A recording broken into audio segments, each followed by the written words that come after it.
شروع اللہ کا نام لے کر جو بڑا مہربان نہایت رحم والا ہے۔ ایک طلب کرنے والے نے عذاب طلب کیا جو نازل ہو کر رہے گا، یعنی کافروں پر، اور کوئی اس کو ٹال نہ سکے گا۔ جو بلندیوں والے اللہ کی طرف سے نازل ہوگا، جس کی طرف روح القدس اور دوسرے فرشتے چڑھتے ہیں، اس روز نازل ہوگا جس کا طول 50,000 برس ہوگا۔ تو تم کافروں کی باتوں کو حوصلے کے ساتھ برداشت کرتے رہو۔ لوگ اس دن کو دور سمجھتے ہیں، جبکہ ہماری نظر میں وہ قریب ہے۔ جس دن آسمان ایسا ہو جائے گا جیسے پگھلا ہوا تانبا، اور پہاڑ ایسے جیسے رنگین اون، اور کوئی دوست کسی دوست کو نہ پوچھے گا، حالانکہ ایک دوسرے کو سامنے دیکھ رہے ہوں گے۔ اس روز گناہگار چاہے گا کہ کسی طرح اس دن کے عذاب کے بدلے میں سب کچھ دے دے، یعنی اپنے بیٹے اور اپنی بیوی اور اپنے بھائی اور اپنا خاندان جس پہ وہ رہتا تھا، اور جتنے آدمی زمین پر ہیں، غرض سب کو دے ڈالے، پھر اپنے آپ کو عذاب سے چھڑا لے۔ لیکن ایسا ہرگز نہیں ہوگا۔ وہ بھڑکتی ہوئی آگ ہے، کھال ادھیڑ کر کلیجہ نکال لینے والی۔ وہ ان لوگوں کو اپنی طرف بلائے گی جنہوں نے دین حق سے اعراض کیا اور منہ پھیر لیا، اور مال جمع کیا، پھر سینت سینت کر رکھا۔ کچھ شک نہیں کہ انسان کم حوصلہ پیدا ہوا ہے۔ جب اسے تکلیف پہنچتی ہے تو گھبرا اٹھتا ہے، اور جب ملتا ہے اس کو مال تو بخیل بن جاتا ہے۔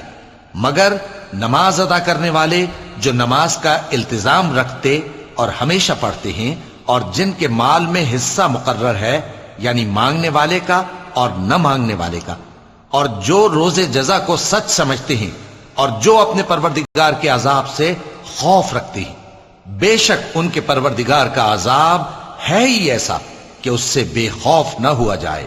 اور جو اپنی شرمگاہوں کی حفاظت کرتے ہیں مگر اپنی بیویوں یا باندیوں سے کہ ان کے پاس جانے میں انہیں کچھ ملامت نہیں، اور جو لوگ ان کے سوا اور طریقے ڈھونڈیں تو وہ حد سے نکل جانے والے ہیں، اور جو اپنی امانتوں اور اپنے عہد و پیمان کا پاس کرتے ہیں، اور جو اپنی گواہیوں پر قائم رہتے ہیں، اور جو اپنی نماز کی پابندی کرتے ہیں، یہی لوگ جنتوں میں عزت و اکرام سے ہوں گے۔ تو اے نبی، ان کافروں کو کیا ہوا ہے کہ تمہاری طرف دوڑے چلے آتے ہیں، دائیں اور بائیں سے گروہ گروہ ہو کر جمع ہوتے جاتے ہیں؟ کیا ان میں سے ہر شخص یہ امید رکھتا ہے کہ نعمت کے باغ میں داخل کیا جائے گا؟ ہرگز نہیں۔ ہم نے ان کو اس چیز سے پیدا کیا ہے جسے یہ جانتے ہیں۔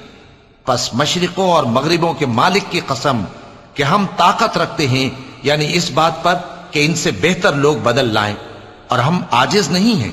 تو اے پیغمبر، ان کو باطل میں پڑے رہنے اور کھیل لینے دو، یہاں تک کہ جس دن کا ان سے وعدہ کیا جاتا ہے وہ ان کے سامنے آ موجود ہو۔